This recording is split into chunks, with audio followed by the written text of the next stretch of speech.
Forced into war by the imperialist superpower Great Britain, surprised and exasperated by their successful resistance, first in conventional combat and later in a protracted guerrilla war, the British commanders resorted to a campaign of terror against the civilian population. As a result, the Boers became victims of persecution as well as heroes. This is the narrative the park conveys. 3 sculptures symbolize different stages of the war. Farewell, 11-10-1899, represents a militant young Boer leaving for the front at the outbreak of war. The Exile depicts a man and his grandson at the railing of a ship, representing the thousands of Boer prisoners of war whom the British sent to camps overseas. The Die Hard, 31st May 1902, illustrates the plight of the surviving commandos at the end of the war. It shows a battle-weary Boer on an emaciated horse, exhausted from years of hardship and deprivation, but with head held high. These are the memories preserved here. It is the story of David and Goliath, except that this David was forced to surrender under the pressure of unendurable suffering.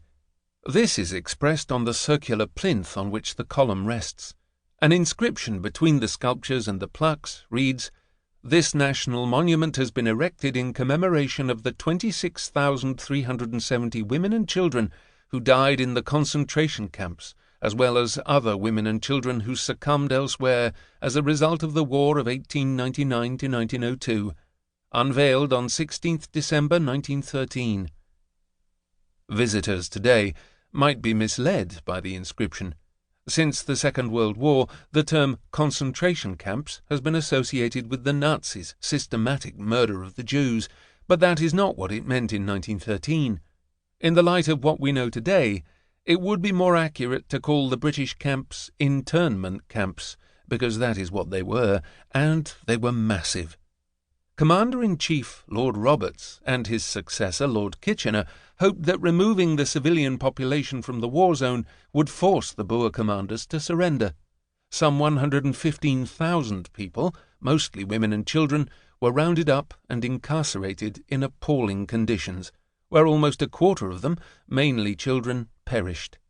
The population of the 2 Boer republics was decimated. The National Women's Memorial, its official name, depicts the suffering of the Boer nation and shows why the Boers were unable to keep up the fight. But it also alludes to heroism. The monument is dedicated to our heroines and beloved children. Beneath the inscription is a quotation from the Lord's Prayer, "Thy will be done," 4 words that encapsulate the Boers' unwavering belief in divine predestination. 5 tombs that were later incorporated into the monument also allude to heroism and martyrdom. Here lie the remains of Emily Hobhouse, the British activist who exposed the cruelty and injustice of the camps, along with those of the President of the Orange Free State, Martinus Steyn, the ultimate diehard, and his wife Tibby. Beside them are the graves of the commando's spiritual mentor, Father Kestel, and the legendary Boer General Christian de Wet. This romantic image of the Boers as tragic heroes will be familiar to an older generation of Dutch readers. It lingered on in the collective memory of the Dutch long after the Second World War. Those who grew up with books by L. Penning will recall works like De Verkenner van Christian de Wet, Christian de Wet's Scout, one of 5 volumes in the famous Vessels series, originally published between 1900 and 1904, and reprinted until the 1970s. The Boers in Penning's books were tough, intrepid pioneers, people who feared God, but didn't flinch in the face of bloodthirsty Kaffirs or wild animals. Men with beards, with a psalm on their lips and a loaded rifle in their hands, they threw themselves into battle defending a righteous cause against a numerically superior force of treacherous rednecks. Generations of Dutch youngsters revelled in the unequal but heroic struggle, good against evil, the Boer War. The adventures of Penning's protagonists, Field Cornet Louis Wessels and his trusty companion Blicorchi, were an empathetic blend of fact and fiction.